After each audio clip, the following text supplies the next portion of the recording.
Ayun guys, hello. So thank you sa pag-avail ng aming sales and inventory monitoring template for small business owners. So dun sa na-receive yung email, once in-open nyo po yung link ng template, so makikita nyo is naka-view only lang kayo. And then ang gagawin nyo, dito sa file, click nyo lang tong make a copy. And then i-rename nyo lang yung file ninyo sa kung anong gusto nyong name ng inyong template. Make a copy. So once nakapag-make a copy na kayo, i-close nyo lang tong link na galing dun sa email. So ito na yung pinaka-template ninyo. So kayo na yung may access, kayo yung may control. So from us, wala na kaming access dito. Titingnan dito sa may permission niya. Kayo lang yung may access. Kayo lang yung makaka-access nito. Unless i-share nito sa iba, input nyo lang yung email dito sa taas. So click nyo natin done. So dito meron tayong setup data na sheet, and then may item master list, inbound records, outbound, list inventory, dashboard, and expenses logs. So dito sa setup data, so wala naman siyang bearing as of now dun sa mga ibang sheets. So kahit i-disregard nyo muna to. Dito sa item master list naman, i-encode nyo dito lahat ng item ninyo. So from product code, product description, kung ano yung category niya, yung unit of measurement, yung unit cost, SRP, and then kung magpo-provide din kayo ng supplier, and then status. So dito sa item master list, i-encode nyo lang yung lahat ng yung item. And then make sure na meron kayong product code na i-encode.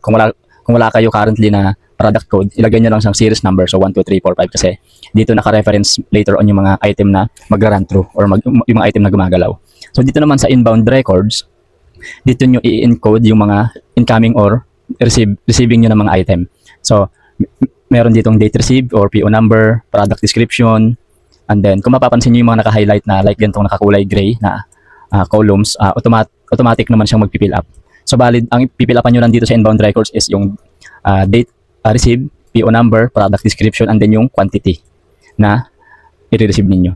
So lagyan lang kayo dito ng date, and then kung may PO number, kung wala naman, leave lang nyo lang. And then kung ano yung item na i-receive ninyo, then kung mapapansin nyo, automatic siyang nagkaroon ng date. And then kung ilan yung quantity, ayan, 100. Ayan, ito lang yung pipilapan nyo dito sa part na to. And then dito naman sa outbound records, ito na yung mga outgoing or mga ilalabas nyo na item from your inventory.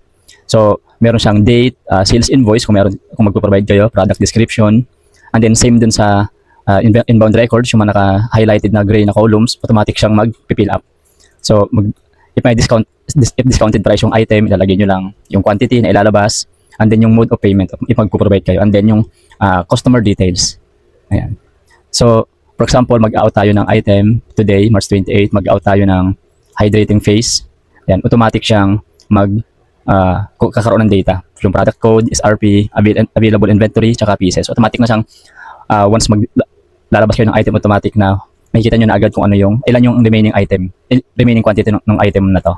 So, kung mapapansin nyo dito is meron na lang siyang 90. Pag naglagay tayo dito kung ilan yung ilalabas natin, for example, 50, automatic siyang mag-less dun sa available inventory. And then automatic magko-compute yung total amount ng item. And then select lang kayo dito ng mode of payment. And then the rest na details ng customer. So dito sa month and year, disregards na lang to kasi for reports purposes. So pwede itong i-hide na lang if ever. And then after dito sa outbound records, nakapag-in na kayo, nakapag-out dito sa outbound record sales. Dito naman sa list inventory, dito nyo ma-monitor or makikita yung mga remaining items niyo or yung mga stocks on hand nyo na item. So for example, meron tayong ditong stocks on hand na 3 item. So yung total remaining inventory niya, makikita nyo dito sa column na to, yung value at cost, kung ilan yung value lahat ng item na to. And then value inventory, and then yung reorder level. So dito sa reorder level, isa-set nyo siya kung ilan yung minimum na lang na pwedeng stocks, na meron kayong stocks dapat sa inventory ninyo. For example, ito si product na to, nag-set kayo dito ng 100. So since may 290 pa siya, so ibig sabihin in stocks pa siya. And then dito naman sa item na to, since 100 yung sinet nyo ditong reorder level, yung remaining na lang niya 75 kaya low stocks na siya. So mag-status naman siya dito if ever na kung ano yung status nung item niyo based sa quantity. And then dito naman sa tables na to, summary of item with no stocks. In case na sobrang dami niyo ditong stock on hand na item, dito niyo makikita yung mga items na no stocks. And then dito naman sa part ng table natin is yung mga low stocks. Makikita nyo siya dito. And then, next is dito sa dashboard. Wait. So, meron din naman pala dito ng data. So, total available stocks. So, ito yung total ng kabuuang total quantity nyo sa lahat ng item. And then, current inventory value, inventory cost. and then in stocks, low stocks, and then no stocks. So dito naman sa dashboard, so ito yung overview or summary reports sa buong inventory ninyo. So dito sa part na to, kung makikita niyo yung running sales, ito running sales, itong buong column na to running sales ng for the day, for the month, and for the year. And then yung target sales naman ng for the day, for example, ito 10,000, and then for the month, and then for the year. And then yung progress percentage ninyo kung na-hit nyo ba yung target sales ninyo for the day or up to for the year. So ito naman is yung parang revenue and expenses over time ng inventory ninyo. So itong part na to is ito yung revenue, ito naman yung expenses. So dito pa lang makikita nyo na kung may tinutubo ba o may profit ba yung inyong business. So as we see dito sa dashboard na to, mas mataas yung revenue kaysa sa expense. So meaning may profit tayo ng January. So dito naman monthly expenses and income breakdown. So naka-monthly siya. So makikita nyo dito kung ilan yung actual value ng net profit ninyo. So meron kayong net profit na 2,975 and then profit margin is 37%. So dito naman monthly net profit. So ito yung sales trend. So makikita nyo visually kung yung graph kung pataas ba yung sales ninyo, pababa or parang stagnant na lang siya.